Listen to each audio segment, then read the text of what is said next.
एक मोटू थे जिनके पास एक बंदर आया। तभी एक बिल्ली की बोलने की आवाज़ सुनाई दी। म्याऊ।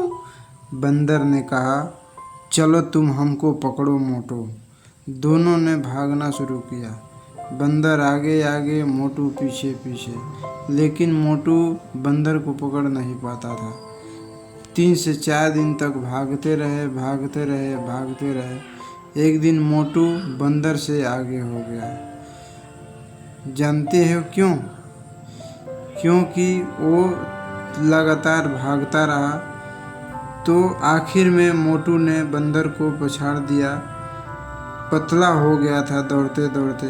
बच्चों, बैठे रहने से मोटापा आती है और बीमारियां आती हैं। इसलिए दिन प्रतिदिन हमें टहलना चाहिए, दौड़ते रहना चाहिए।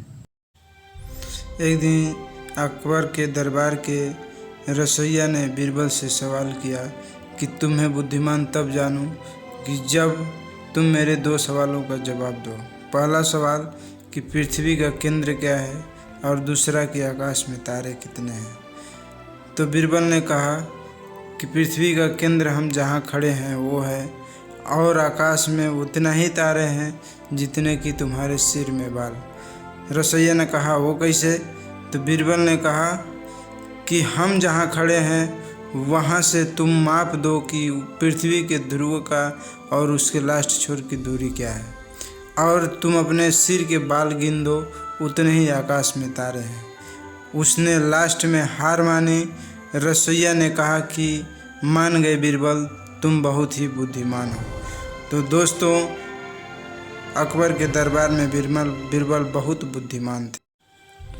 एक जंगल में बहुत सारे जीव जंतु पशु पक्षी रहते थे, जिसमें एक टाम, एक शेर, जीन, पक्षी, सांप, बहुत सारे जीव जंतु थे। एक बार शेर को भूख लगी।